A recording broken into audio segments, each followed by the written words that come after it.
Hello, my name is Tim Larson.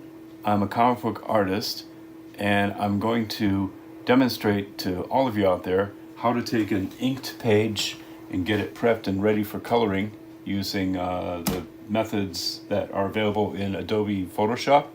People have Photoshop out there and basic page scanner. You'll find this very, very valuable. I'm kind of starting in the middle here.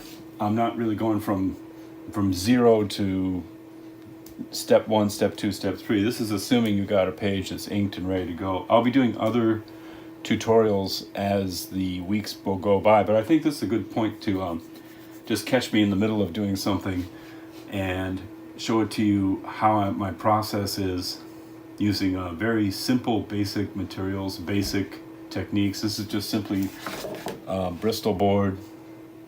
It's a second issue of a comic book story. I'm going to throw down the link further down. The story's called Mayfield 8. It's a six-part story. I got part 1 done. This is the beginning of part 2, the first page. To describe the action, there's this character, Cal Ryder, who's agreed to go on a road trip with his friend Lenny. And along the way in the road trip, he has to do a favor for him and stand guard while he conducts a little business deal in the back room of this place, this bar. Cal doesn't realize it though that there's this biker gang down below here that earlier that morning he kind of pissed off one of these guys. He spray painted this guy in the face, and now this guy doesn't know he's there. And in the next couple pages, Cal's going to have to find a way to negotiate the way to get across here and to not get killed and to fulfill his end of the bargain of standing watch while his friend Lenny does his deal. This tutorial is going to talk all about taking an inked page, getting it prepped and ready for coloring in Photoshop. So it's not going to take too long, but it's a couple very easy to follow steps and processes, and I hope that this helps you out. I'm going to be doing more tutorials in the future. If those of you who are watching this want to throw down a comment in the comment section as to other ideas, other subjects you'd like to cover, I'd be more than happy to take a look at them and include them in here. Once again, I'm just kind of doing this subject by subject, but not necessarily in chronological order. So this is, again, kind of starting in the middle. And I hope that this is useful for you. You'll learn something about the coloring process. So let's begin. I use a Canon CanoScan LIDE 100. In the corners I added a little cardboard strip that measures out to 11 inches, and I added little paper clips there to hold down the paper on either corner. Now I have a little white line I scratched in the plastic in colored white to mark the center of the scanner. Here's my comic book page measuring 11 by 17 inches. On the back of it, halfway down, I have at 8.5 inches a line drawn. That's going to line up with that white line I put on the scanner bed, like so. Then I just feed in the paper underneath the paper clips there. Okay, that's the top third plus a ½ inch, and the paper's going to go in this direction. So I close the lid, make a scan. I'll show you a quick screen grab of what it looks like on the computer. We'll get into more detail with that later. Then I move the paper down for the next scan. It's going to be 3 scans total for each page. And this is going to be the center one, so I want to line up that line with the line I scratched on the paper. Okay. Close the lid. Make the scan. Here's a real quick look at what it's going to look like. See in the center there of the area. Okay. And then moving on to the bottom edge, bottom third, that's what that one looks like. Okay.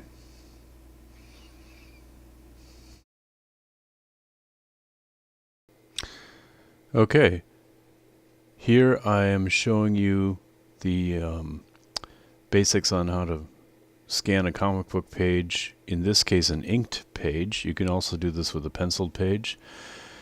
Using a cheap scanner that only does 8.5 by 11, the method I use is I cut the full-size 11 by 17 inch art into 3 overlapping strips, and as I showed you how I laid the pages in there, I scanned them sideways, moving them up each time. The settings here are, I have this selection which is 1850 by 3300 pixels. That is the width of the artwork is this way, and the height is going to go this way. And this selection here, which is keyed into the top edge right here, is going to take care of the top third of my page. As soon as I hit the scanner button, I'll show you. Over here, I have name. I'm going to call this, since it's Mayfield 8 issue 2, page 1, I'm going to call it capital ME 2.1 for page 1. And since this will be in thirds, I'll just go to another point, 0.1.1. And the next one will be ME2.1.2, and then ME2.1.3, and so on. Just in case I'm going to be scanning a lot of pages and I want to keep the page order in place, I designated a special folder on my desktop called Photoshop Temporary. That's a good idea to do just for raw files that need to be fixed up in a few minutes. That way, stuff that's temporarily important but not important in the long run because you have finished work, they can go into that folder, and when you're done with them, you can delete them. So I have the page. As I'm speaking, I'm loading it in off camera here, off screen. Okay, so I got loaded in, and I'm going to start scanning. I'll hit the scan button here. And oh, one last step here. This is funny, it says color, black and white, or text on my scanner. Your scanner might be different. Set it so that's doing text. That is, the image is going to be pure black or white. No shades of gray in between. It's very important on an inked page to do that. On a penciled page, you can either do color or black and white. Doesn't matter. Shades of gray, just for testing. But I got this set up now in my folder designation. The name of the file is designated, and I have the kind of file. It's a text. It's going to wind up being a TIFF file. TIFF files are different from JPEGs in that they have a sharp black or white designation to each pixel. So I'll hit the scan button. I'll show you here as it's going.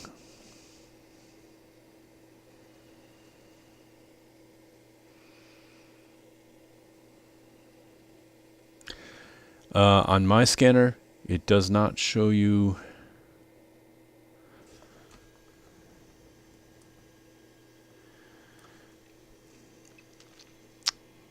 the results. If I could go to the Finder, here I have Photoshop Temporary, and here it is highlighted here. I could go ahead and just double click that real quick and show you what I just scanned moments ago. There. Okay, let me move that into the screen so you can see it. So as you can see, it's sideways here. That's my scan. Let me go back to the scanner here. Now I'm going to do the middle page.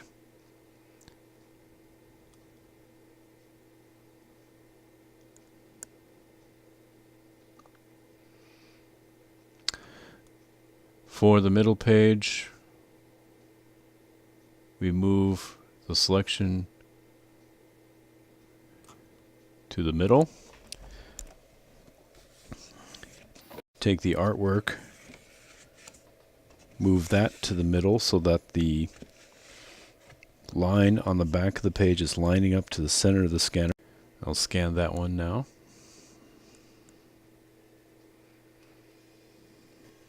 And again, let me go over to the Finder. Here we are. Oh, I made a mistake here. I forgot to give it a name. The scanner automatically gave it a second name. Let me highlight that. You can barely see it. I'm sure you can't see this on your screen, but 0.2. I already forgot my numbering convention. Here we go. 2. There. Okay.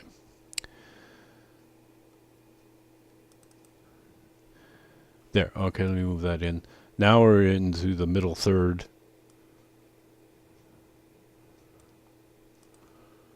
of my comic book page, right?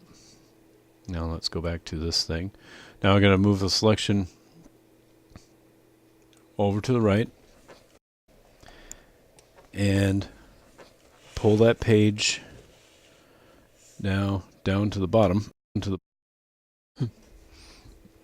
and there it goes.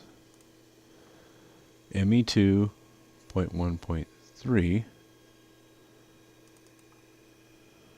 and there's the bottom of the page. All right, I got my 3 scans, and we'll quit out of the scanner. Open up these 3 files in Preview.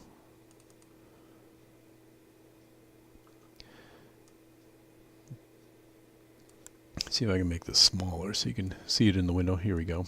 Okay. And then you want to select all. And then there, on Preview there's a tool. You can rotate right. And then I believe you can just close this window since I selected all these files and automatically update that. Let's see if that does it. Yep, okay. You can see the icons there. Probably can't see it on your screen there, but now they're horizontal. Okay, now I've got my 3 files here, and I'm going to open them in Photoshop, and as you can see here, I have the, let's move the navigator and the layer view up here so you can see it as well. Okay.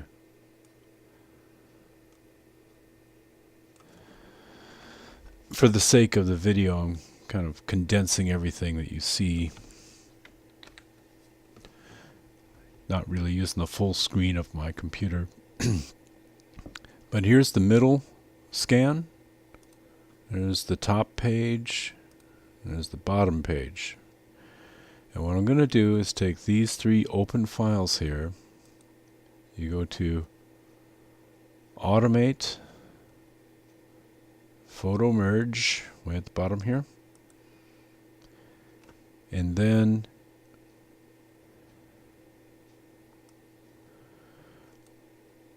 I go down to here to reposition.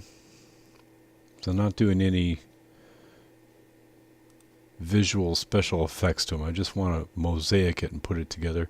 I uncheck blend images together. I'll do the lining up myself. I don't want Photoshop to take care of it. Then for files, you can either browse or just add the open files. That's the easiest way to do it. Just add what's open here. And now I got ME2 1.3, 1.1, 1.2. That's okay, ready to go. And then it does its magic here. It'll create a 4th document that will figure out top, middle, and bottom and put it together for you really quick. Bang.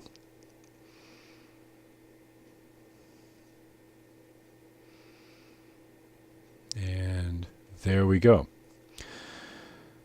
The settings, I forgot to mention before, the dot per inch settings was 300 dot per inch.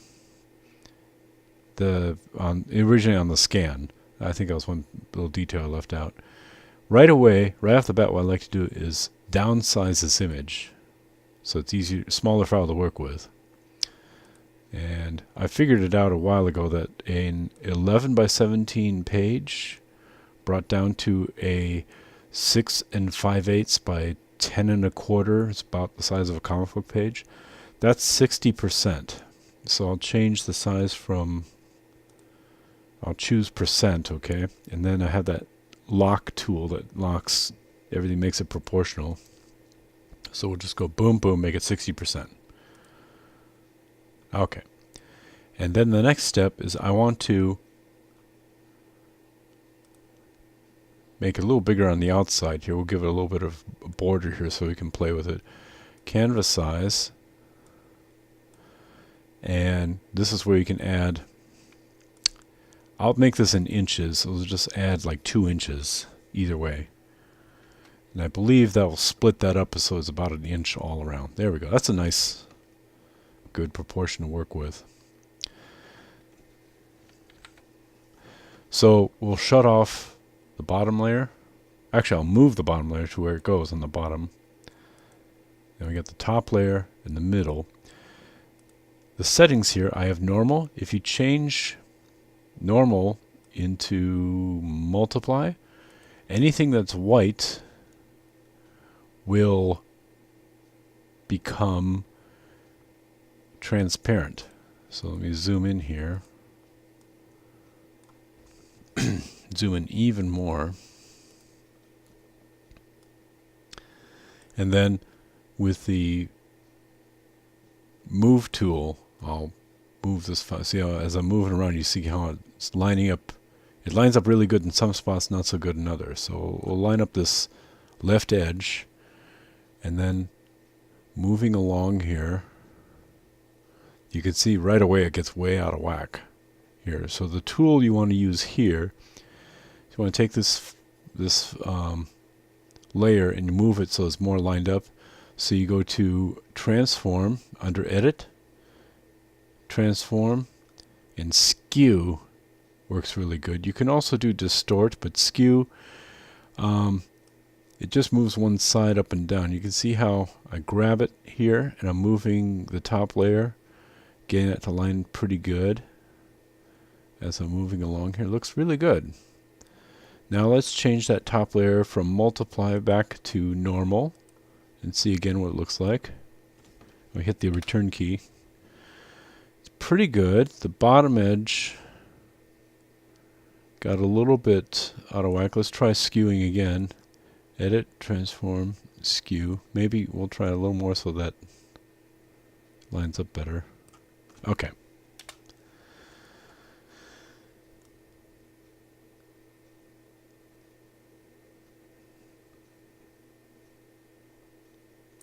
Still a little off on the left.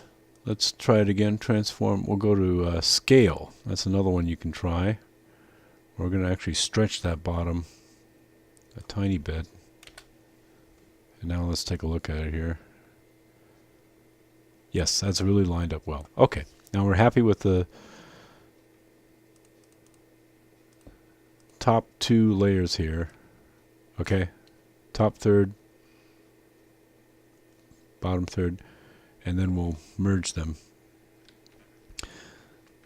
So the reason why you want like the size of each one of these, I believe, what was it again I said? It was 3,300 by 1850 originally. Okay, well, whatever math you have to do, it's not really exactly a third. I did it a third plus a ½ inch so that there'll be overlap. Let me show you here when I show you the top. You see how the 2 parts there overlap a little bit? And that way it's much easier to make adjustments here. Now let's take that top layer that we made. We'll multiply again and then zoom in.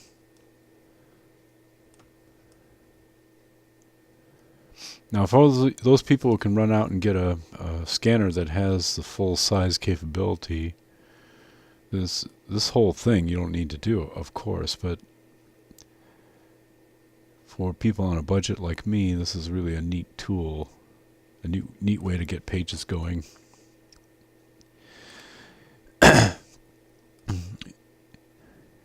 Scanners don't cost that much money. This scanner I bought maybe for 20 bucks.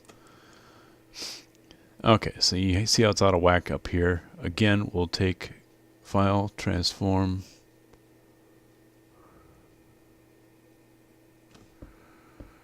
Where to go? Edit. Sorry, Edit, Transform, Skew. This time try maybe up and down. There we go.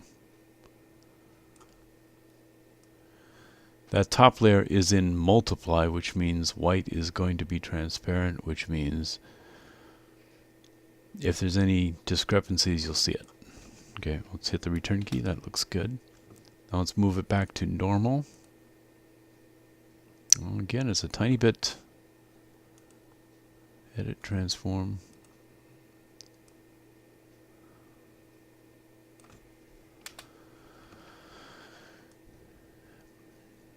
I can't really tell you exactly what tool to use in every occasion. It's a matter of playing around with it and figuring out what works best.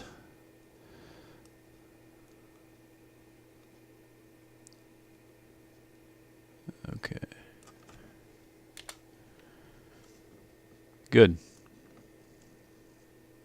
Oh, it looks really wonky right here. Hang on. Let's see.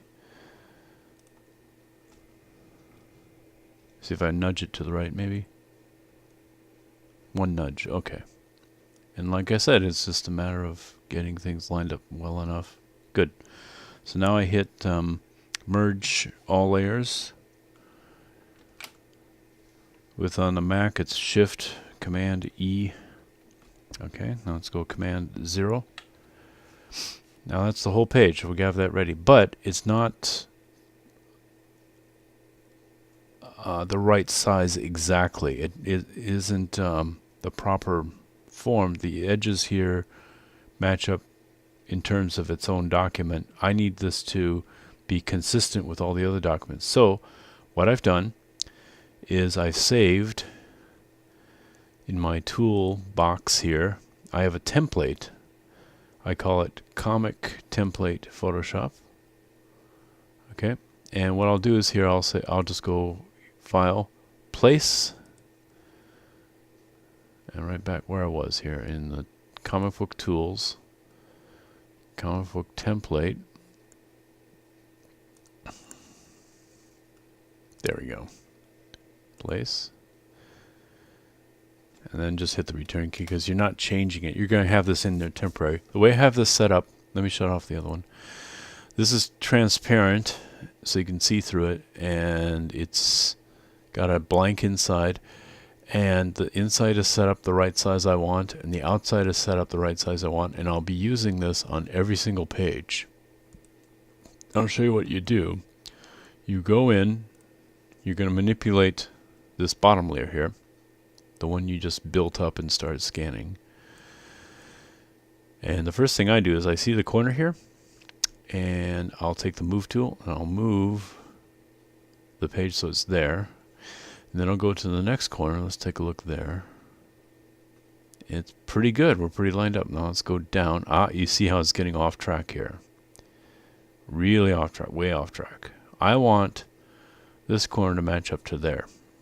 Okay, so I'll take the edit tool, transform, and this time I'll use distort. Distort's a good tool, and I'm not manipulating the top layer, I'm manipulating the bottom layer underneath it, the comic book page. And I just pull that around until that's about lined up where I want it to be. Go to the other corner, check it out. It's a little bit, tiny bit off here. Okay. And did I do anything while I was doing that? Did that change? No. And did that change up here? On closer inspection, it needs to come back a tiny bit. Okay. That's good. Hit the return key. Now we have it. Now this page, because I saved the template here, okay, I can line up this page correctly. And now one last step is kind of like working in your mom's kitchen and making cookies. You know, you have the cookie cutter, you cut out the dough and you throw away the dough you don't want, the cookie inside. This comic book page is the cookie. I want to get rid of everything outside here. So I hit the magic wand on the top layer. Okay, the top layer. I'll select that. Go select inverse. And at this point, you don't need this template here at all. I'll just go throw that in the trash. I'll hit the trash icon. And now, image crop. You can hit the deselect here to get rid of the marching ants. Now this page is perfectly proportioned. But if you notice, there's a little work that needs to be done still. Up on the top here, I got holes. I got blank spot. Okay, I got blank spot down there. So what I need to do is make another layer underneath here. Take the paint bucket and fill that with white. And now merge down. And there you have the page. It's ready for editing. I'll take it, this is as far as I'll go in showing you how to get things scanned. The next step, which I'm not going to show in detail, but I'll just run down a little bit, is just basic maintenance and cleanup. Let's go to the pencil tool, and oh, here's a neat thing I did. I bought something for 20 bucks online that will take my mouse and the wheel. Let's see.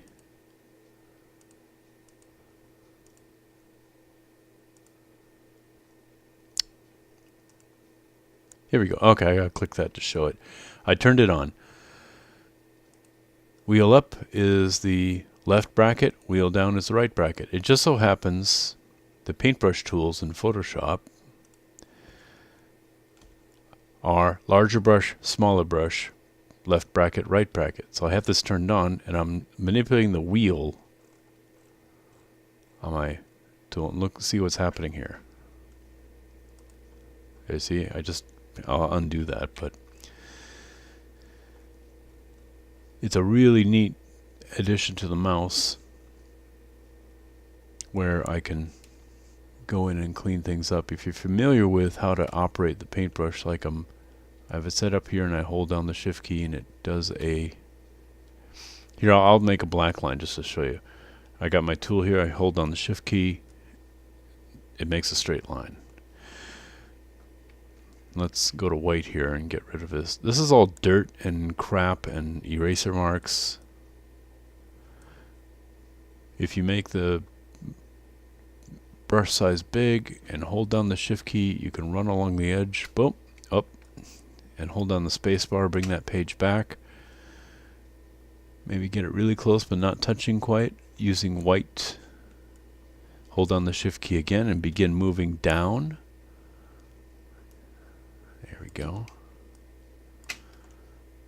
And then across.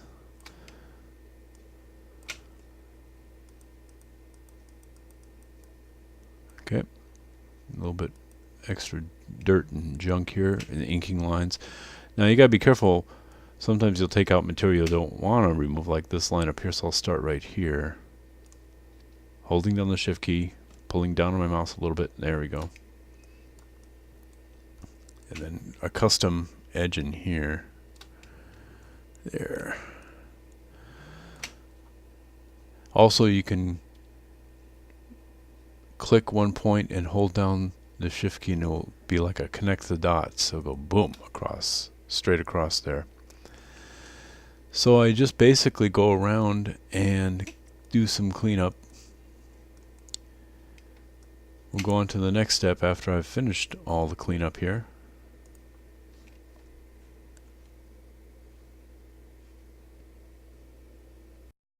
Okay, so I have this line pick layer. One thing I want to do is get rid of the white, and it's as simple as choosing the paint palette here. Go to pure white, select color range, and it'll show you everything here. Okay, so I selected all the white. Now we go clear. and deselect. Now I've turned this into a transparent document. And once again, to show you areas where I've sealed off. Here, let me further refine this. Go with the magic wand just to make sure that these areas are going to stay separate. Looks pretty good. Okay, I would say that this is ready. Okay, now we go to the black lines. You notice I called it black lines for a reason, because not all these lines are going to stay here. I want to remove some of these lines carefully and make them into color lines. Like, for example, the dust being kicked up here, for sure, that's not going to be black. The area inside the sunglasses, that's just my little motif. I always have the area inside the sunglasses colored. And I can't see anything right offhand. Oh, there's more dust back here. That would be good. I was toying with the idea of making this whole thing here a different color, but then I decided not to, because once you start doing something, and in fact you got to do it on every page, it has to become the book. You know, if you don't do it, then it kind of sticks out. So I'd rather just leave this Welcome Banshee's rat hole back here, keeping that a black line. But what I'll do is I'll go back to the same trick I did before, where I'm selecting the gutter area, and again, either hold down the shift key or have a add to selection. So I'm going to pick that panel out too. Now what I want to do is increase this just by a little bit. So I'll go modify, expand. I believe on a 300 dot per inch document, and the thickness of my lines there, 7, will work. Let's see if that looks good. That's not too bad. That's pretty close to the inside edge there. So I chose in here, and then I just went a little bit beyond that. Okay. Just went a little bit beyond that. Now I want to select the inverse. Okay. Let me go through the quick mask tool and I'll show you what I mean. See, okay, now I've selected everything inside the panels. I chose the gutters, expanded my selection by 7 pixels, and then reverse the selection. So now I've got the inside here, and this is perfect here. I got it in quick mask mode. You want to keep it in quick mask mode. And what you do is you get the either a brush tool or a pencil tool. I find the pencil tool is a little better because it gives you a sharper line. And oh, here's actually something up here. I want to keep these lines colored. So we'll snag those lines. I'm kind of going around them. Okay, and then that's a window reflection on the truck. Like I said, I wanted everything in the sunglasses here, but not including the frame. Okay. Carefully go here, and then this part is not.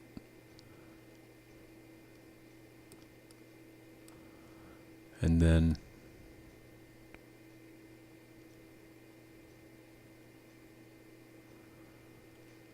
I'm going after the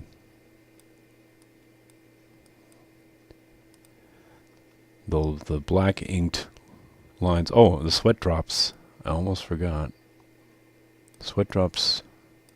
In my world, sweat drops are not black lines. They're colored lines. Usually a blue. So just make sure I go around these. Everything that I'm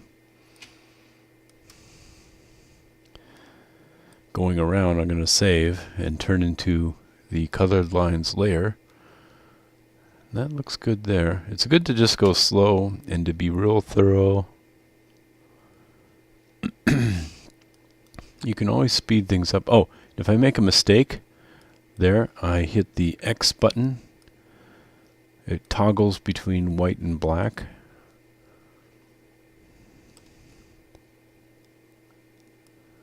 Okay, saving the dust color.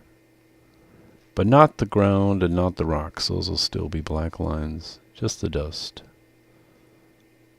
Carefully going around here. Okay. And it looks like... I know there's chrome on here. I don't want to get that far into it. I don't want to get that,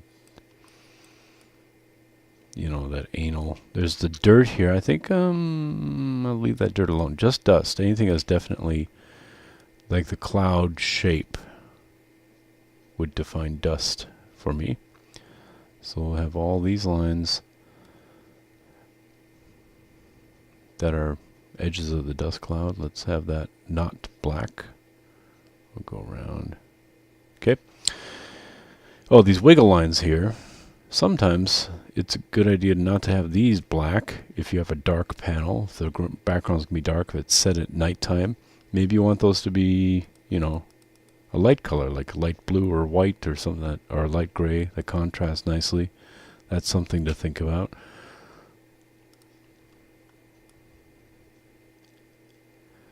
Think about how the rules of the visual language you're setting up, and just stay with them.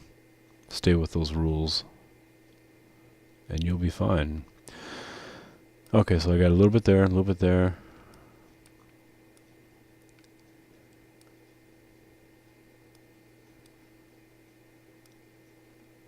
We back off here a little bit and just make sure. I think that's it. Okay, so then I'll take the paint bucket tool and just double click around it.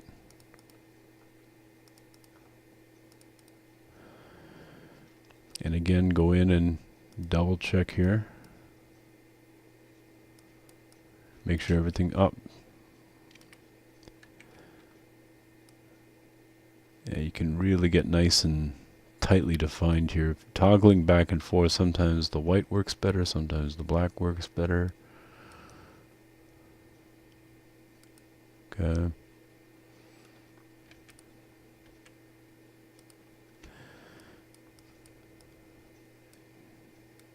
can see stuff you missed. Taillights. Sometimes on the taillights of vehicles I've made that into a colored line. There's a reflection sunglasses here, but I'm going to let that guy's be black. Okay. I think we're good. So let's zoom back. We'll get out of quick mask. And then while I'm on that layer, you can hit the magic wand tool with a right click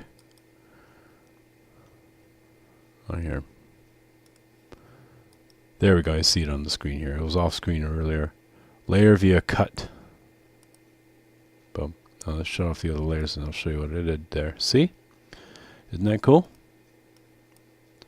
So I create a layer with that. All these things are going to be colored lines. And now I'll shut that off and I'll show you the black line layer. See how it's got holes in it now. There.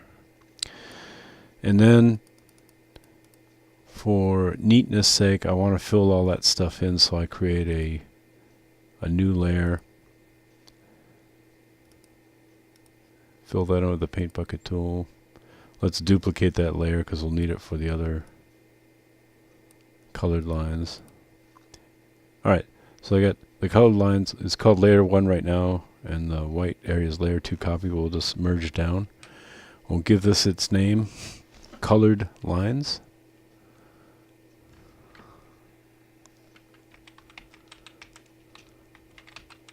Okay, and then black lines here. Let's merge that down. And unfortunately, it lost its name because it picks up the name of the bottom layer. Let's put that name back in again. We'll call it black lines, like it was before. Okay. Now,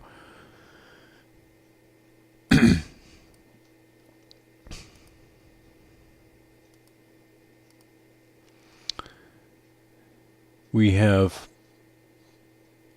the colored lines, right? Then we got black lines. Then we got the line pick. And finally we have the panel pick. Those are the 4 elements, generally speaking, on every comic book page you'll be making. And that is the extent of this lesson here. One last little detail. I told you about multiply earlier when we were building the page.